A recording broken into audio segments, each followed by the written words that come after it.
Decapitation Without Your Head. I'm Nasty Neal, and I'm joined by director David Poag. Hey. Kate, Marissa Reyes.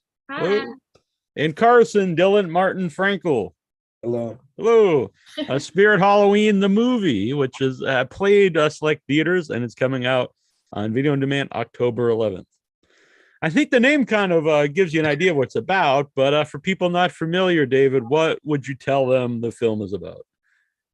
Well, the film is about three middle school age boys. Halloween's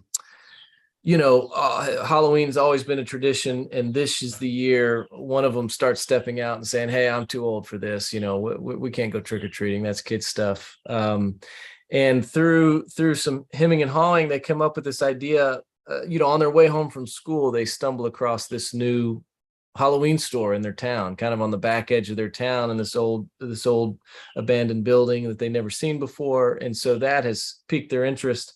And then they get the idea, well, we should stay in the Spirit Halloween overnight. How is that for it? How is that for a plan that's older than trick-or-treating? And so it goes from there. In the exterior, that looks to me like an old Toys R Us with the rainbow outside and the exit and the enter sign.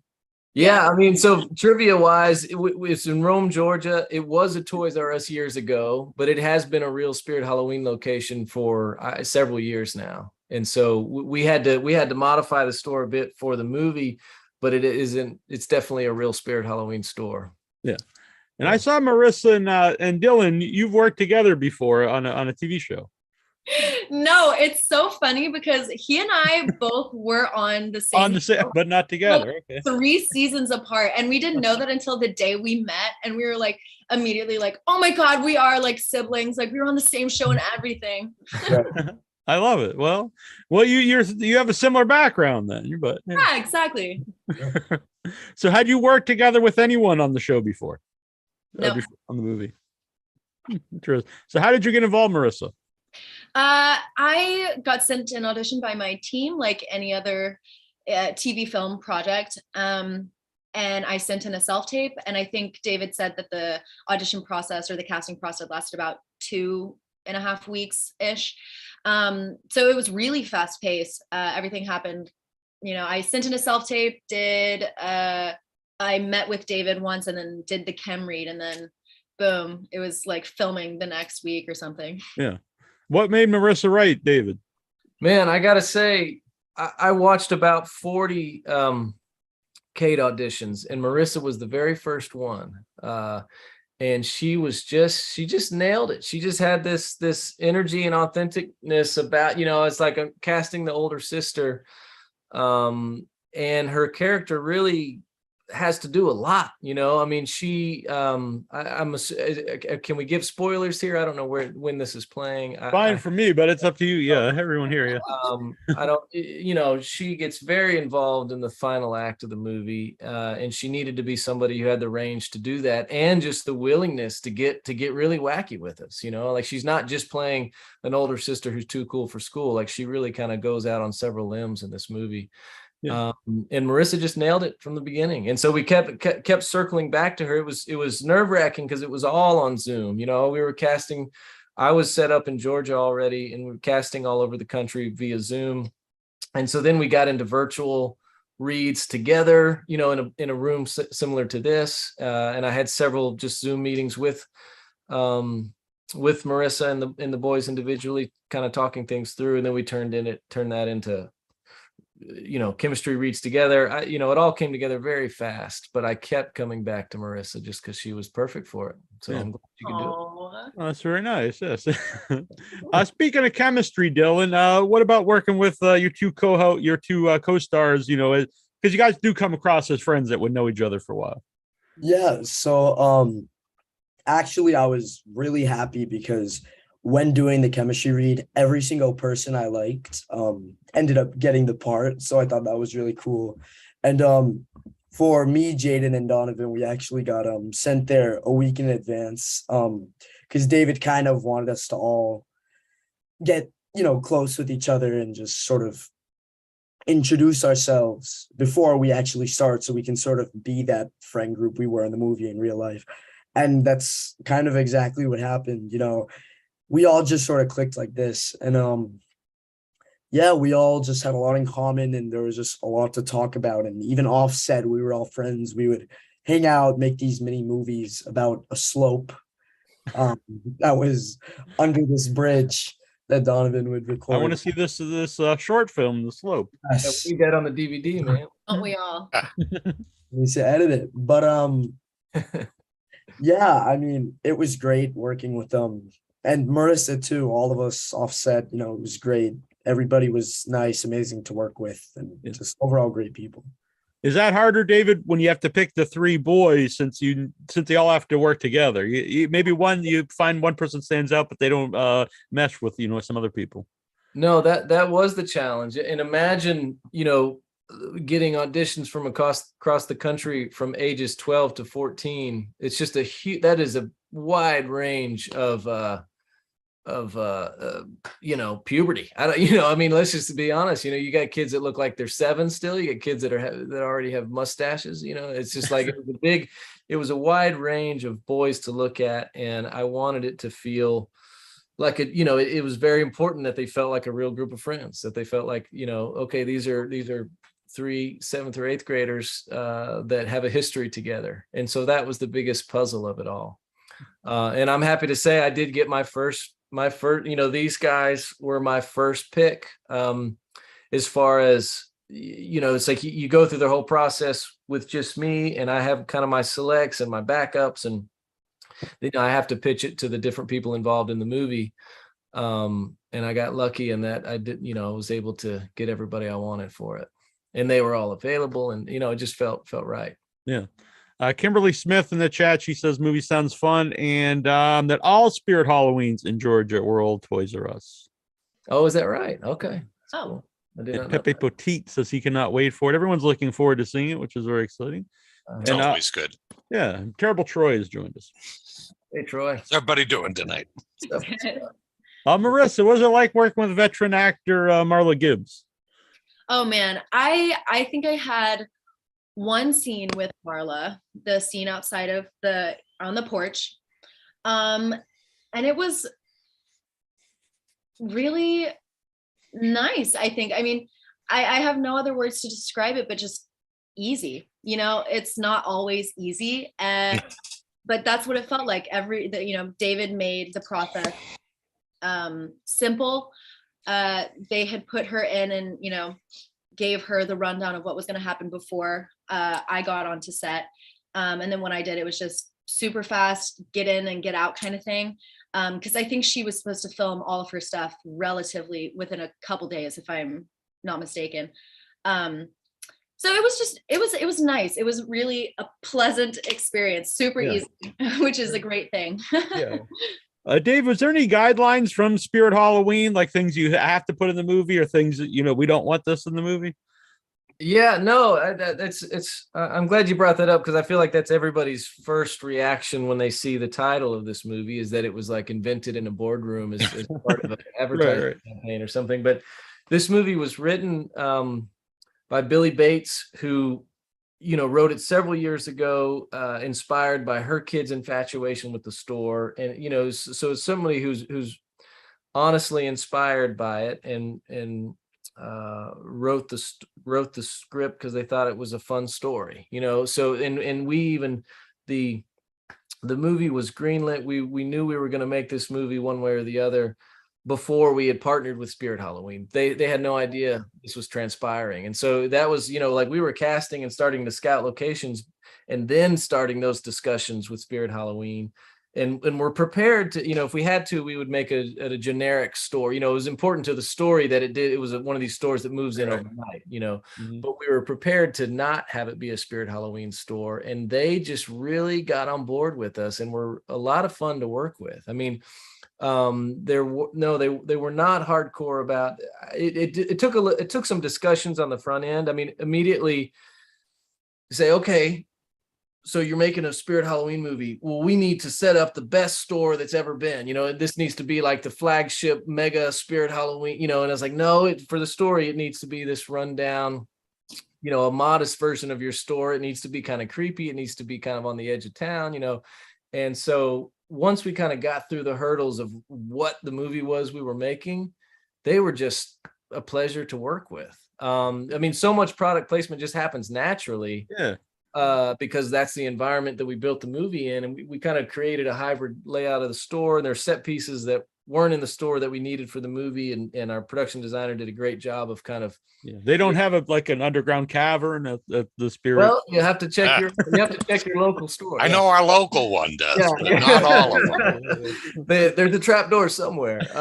But no, they were just, it felt like we were working with Halloween fans and movie fans, and they were excited to be a part of it. It never felt like there was not like a Spirit Halloween rep standing by the monitor going, no. Yeah. Yeah, we can't have possessed, toys. Dylan, speak of the products and stuff. What were some of the more fun props that were around that you got to use in the movie or even off the screen, I guess? Okay, so there were these sights that they had, and they had all these swords and these different props. And me, Donovan, and Jaden, we would sword fight offset. And for this one montage, we had to. And we all kind of had our like weapon of choice, and mine was this scythe. But other than that, there were a lot of cool props as well. And I'm actually gonna grab this. A survivor smuggled. Oh, nice. Very cool. And I put some of the movie stickers on it. Yeah, favorite prop had to be the scythe. Kids are gonna ask for this back. I don't know. Yeah, and if you can't tell, I'm someone who likes a lot of silly toys. I'd never guess, Neal. Yeah, and Troy knows me personally. How about yourself, Marissa? What were some of the cool things that were around that were fun to either on set or off set? Yeah, for me, my dad growing up loved Spirit Halloween and like those stores, and he would always take my sister and I to, pick out whatever cool thing he was interested in that year. So that's always been kind of a fixation for me, even growing up. And then just getting to play around in the store, not only the store, but a huge store with it. Because how often are you in a store at night when it's closed? And right. Exactly. I assume not often anyway. Maybe I shouldn't. Exactly. No, yeah. So that was awesome. And just like getting to fool around with, I wasn't as rambunctious as the boys, but having my own fair share of picking through items. Oh, what would I wear? Blah, blah, blah. Was yeah. I guess I should ask David too. Did you have any props that were fun to play with? Oh man, I'll say that we shot one sword fight, but there were probably about 50 throughout the course of this movie that happened. Yes. For me, it was a lot of fun trying to cast the monsters. I mean, we knew we were going to have to do this. And it's all very old school and practical. We got monsters in suits. We had very little CGI money. And so most of it is practical, and that, that's more fun anyway, stylistically and everything. I think that actually fits the idea of a Spirit Halloween movie better too. I fully agree. Yeah. So I was happy we could embrace that, because I knew, that's what we could sell. It was a real monster that we can light and that casts a shadow and that can really chase the kids is going to be better night and day than, them acting to green screen or thin air or something. Yeah. But trying to come up with, okay, so which of these creatures, they have such a wide array of these things, and like what can we convincingly turn into a costume? That was big on wardrobe and special effects, had to figure out how to turn these things into costumes, and that was more challenging than any of us thought it would be, because they're in the store, they're little, they're polyester hanging on little robot frames, but they're not meant to have people inside of them, so that was a challenge. But I think it's every kid's fantasy. I certainly had the same fantasy of being in a place like that, all of a sudden unsupervised, and just being able to just let loose and see what's behind that wall and take anything I want off the shelves, So I'm really glad we got to indulge that a little bit. The movie went there, and that was a lot of fun. Yeah, and you both mentioned the montage scene, which I think is a great scene. It's reminiscent to movies I watched growing up, and I think it gets together. You feel the bond between the friends through the montage. They were bugging me to shoot that the entire. I think we showed it for the last week, and that's all they wanted to do was like, when do we shoot the montage scene? I think I'm not sure, but I'm pretty sure we shot it really late. Yeah. And yeah, it was really fun. And it kind of the fact that it was late and we were just in a Halloween store able to do whatever we wanted kind of gave us all that adrenaline rush and allowed us to kind of do what we did and make that scene happen. Yeah. Now, it played theaters last week. Did any of you get a chance to watch it with an audience? Yeah. Oh, Yeah. really? Oh, very cool. David and I both went to the Nashville screening, which was really cool, really awesome. For me, it was really fun to see not most, but a few of the cast and crew members again. And of course, just being there in the theater with the audience was sick. So yeah. It was really fun. It was satisfying to see it with the crowd. I've been kind of like I've got a 9-year-old boy, and I've been kind of like saying, "Oh, get some more friends over here," because I need to like test it out, and see how it's playing. And so that's the only audience I'd seen it with. There's some random friends and family, and to see it in a big room with a lot of people that I didn't know, a lot of people I knew, but other kids and kids of friends and stuff. And I think it went over well. I thought we had a lot of I thought the moments that were supposed to work really worked, and it felt good. Yeah. I think both horror and comedy are fun to watch with an audience because you get reactions, absolutely. as opposed to a drama, you sit around and cry with each other. Yeah, not the same vibe then. No. So you went to that too, Dylan, to the Nashville show? No, so I watched it in my room. That's fun. That's good too. Yeah. No, I agree with the fact that watching horror with an audience, and especially in a theater or wherever, is just much better. Especially in movie theaters, watching like a horror movie with the surround sound and the big bass, it kind of makes everything a lot more creepy. Yeah, I'd agree. Marissa, like David said, we don't want to spoil a movie, but what was it like wearing the makeup and the eye contacts? Let me tell you, I'm going to be completely honest. I had a rough time with that. I was really struggling. I was sleep deprived because at the time I was every week going back and forth between the West Coast and the East Coast to shoot 2 different projects. So every day I was running about on like 4 hours of sleep. And then on top of that, I have bad eyesight in real life. So I wear contacts, and we had to wear these blue contacts over my regular contacts. Otherwise, interesting. Yeah, I've never thought of that, like how you wear the contacts if you already wear contacts. Yeah, so I already have naturally dry eyes. So then wearing 2 pairs of contacts on top of that was, let me just tell you, miserable. I was trying my hardest to be a good sport and a tripper, but it was really hard. And we had my amazing makeup artist in between takes, like dropping eye drops into my eyes. Oh yeah, I would imagine. Yeah, I had a great time doing all that stuff. I was just a little bit distracted by my eyes in pain. Yeah, it wasn't just 2 pairs of contacts. I mean, this is the 3rd act of the movie where Kate transforms and she is wearing these contacts, but on every single take we're like blasting her with foam. It's like it's the worst situation for dry eyes you could imagine. Yeah, pretty much. I LASIK several years ago, and that resulted in dry eyes where I bring around the artificial. Yeah. I don't wear multiple contacts. Normally. So do any of you have a favorite Halloween costume from when you were younger? Or recent, I guess. The costume. So a really funny costume I had when I was younger was this blow up alien that's holding a kid, almost like holding him hostage. And it's kind of like, it's really confusing how it works, but your legs are like the alien, and then the kid's legs are just being inflated out, and your head is like the kid, and then you have the blow up alien head behind you. So it looks like you're just like a little kid being carried by an alien. And I think that was like 5th grade, and that was just really funny.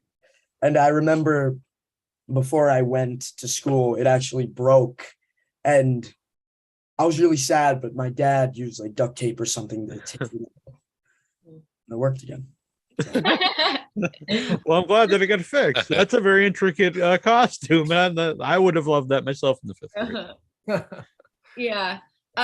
For me, I said in another interview recently that it was Hermione from Harry Potter. But if you can't very tell, cool. I'm a big fan. These are all my Harry Potter. Oh, very nice. Yeah. Okay.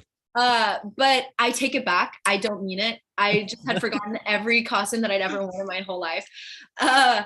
But I'm one of those girls that loves any opportunity to get dressed up and wear sparkly outfits, big shoes, I just love that stuff. It's so fun. So my favorite costume was probably the Queen of Hearts when I was like, Oh, that's very cool. grade. I had this amazing sparkly dress. I got to wear a ton of makeup. It was awesome. Yeah.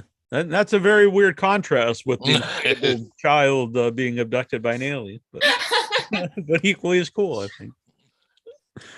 Great. The one that stands out to me, I think I was probably 8 years old. I lived in Houston, Texas at the time, in kind of in a rundown neighborhood. And I remember the sidewalks were very cracked and lots of broken sidewalks jutting out. And I was trying to be Pumpkinhead. And excellent. overachiever. I carved out a real pumpkin. I got one big enough to put on Nice. my head and did it, had the cape and everything. Was just determined to nail that costume, but I could hardly see out of it. And I kept tripping on the sidewalks. I probably face planted 12 times. And so by the end of the night, the pumpkin is just this grotesque, like, what it is anymore. I was going to say pumpkins can't take too much damage normally. So it was smelly, and but I never forgot that. Yeah. And I had a lot of compliments throughout the night. I think people Yeah, not to put Troy on the spot, but he does a good impression of the witch from Pumpkinhead.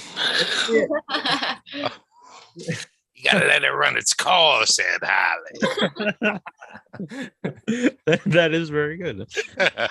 So Spirit Halloween, October 11th. What How are about you, Neal? Do you have a favorite Halloween costume? costume? Well, I posted one. This was just a few years ago. Well, it was probably about 5 years ago. Troy and I went as the Riddler and Penguin. Our co-host at the time, Annabelle, went as the Joker. That was very fun. Yeah, As a kid, I'm not really sure, probably E.T., but it was like those real cheap ones with the plastic mask. It wasn't very elaborate, but but I liked it. Yeah. So, how about you, Troy? Then, what is your favorite costume? I don't know. That was a good one though. Doing the Riddler was a lot of fun. I had a weird experience at I work at a school, and about 4 years ago, it kind of reminded me of Dylan's thing with the inflatable. I painted my face green, and I took like a doll and turned it into Yoda's body and had it like tied under my chin. And that was pretty fun, except for we had a green screen.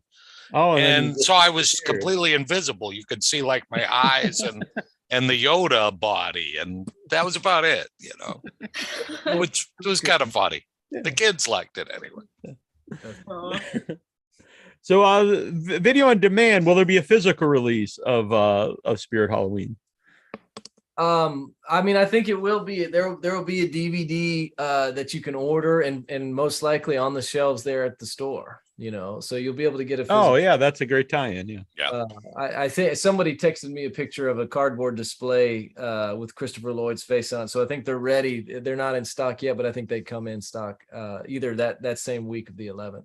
Yeah. By the way, Christopher Lloyd, one of my favorites, and his very fun performance. Man, yeah, you got to be. It was just surreal to me work with him. And Kimberly wants to know what was your favorite practical effect from the film? Oh, I'm gonna forget. I mean, I was proud of the climax, the third act with Kate. That's so old school. That's fishing line and puppeteers and Evil Dead references and everything was very manual. We had wind and lightning and people pulling monsters out of boxes with it was just what you would expect. None of that is computer generated. I'm proud that I feel like it works and it's a lot of fun. I'm very impressed with our contortionist who played Nightcrawler. She had to, if you want to call that a practical effect, I mean, she was walking upside down and backwards with the mask turned around in a real cave, a slippery, muddy cave, down old factory steps and abandoned buildings. I mean, that whole underground sequence is probably 4 or 5 spread out locations that we stitched together. And I'm proud that it worked. I think it's a lot of fun. But yeah, I mean, I was impressed. That's just human talent on her end. Yeah, that's awesome. How about Marissa being down in the cave? What was that experience like for you? My favorite part. I loved it so much. I always say though, it was so cold. And if you know my costume, I mean, I have that denim jacket, but let me just tell you, those tights and that tank top did nothing. Nothing. I remember complaining the whole time because like I could feel the wind on my bare skin. It was freezing. So that was the only bit that kind of sucked. I did catch a little bit of a runny nose here and there, but that was awesome. I mean, I love caves. I've always loved, I don't know. I've always loved that kind of stuff. So getting to mess around with the boys in there was a blast. Yeah. How about yourself, Dylan, down in the cave on the ground? Yeah. So, I agree. Being in the cave was also my favorite part. I mean, the landscape was just beautiful. I've never really been in an area like that, and it was just awesome. And I remember people coming outside, right next to the cave, there was this little stream and it got filtered and people from it. And I remember trying it and Donovan was like, no, don't do that. Yeah. I drank the water. Yeah. And yes, it was freezing. I think I was the only one without layers on. Carson only wears like a shirt. Very cold, and I remember, using the hand warmers and them giving us check. But I remember while we were just inside of the cave, we sort of went more into it and we looked behind it, me, Donovan, Jaden, and I don't know if you were with us, but we found this giant area like farther inside with this like almost pond of water. It was just really cool. Very cool cave. Yeah. All right. Well, I really enjoyed the movie. It's very fun, and it's a movie like I like a lot of crazy bloody movie stuff. I like all different horror, but it's a fun horror movie that you can watch, with your family and get together and have a good time. It's not like a kiddish movie at all. It's just a fun movie for everybody. I appreciate you saying that, man. Yeah. Where can people follow it to see where they can check it out? I mean, it's on the 11th. It comes out on most video on demand platforms. I know it'll be Apple TV and Amazon and a whole list that I don't have in front of me. You can just Google information. Yeah. It's going to be available to stream for sure. And that may evolve. It's still at theaters now. We've got there's if you look up in any of the Spirit Halloween movie Instagrams, there's a list of cities that it's playing in. I think we're in 65, 70 screens right now, which I'm proud of that. It's all over the country here and there. So the theatrical release was a pleasant surprise. Yeah. Because I love to watch movies however you can, but honestly, if you watch it on the big screen, it is the best way to see any movie. Oh, please go see it. If you can do it. Yeah, please go see it. Thank you so much. Any kind words go a long way on that. So yeah, well, I want to thank all three of you for being here. It's been very fun to meet you. Much. And I love the movie. This is very cool. Thank you. Yeah, keep up the good work, folks. Yeah, and maybe we'll see any chance of a sequel at some point. There's always a chance. There's always a chance, but one at a time. I'm still in this one. Yeah. Enjoy the moment. Yeah. Very good. All right. Thanks, everybody. Thanks, Marissa. Yeah, thank you. So much. Thank you. Bye. Bye. Bye. I'll wave awkwardly as I hit it. Thanks. It's not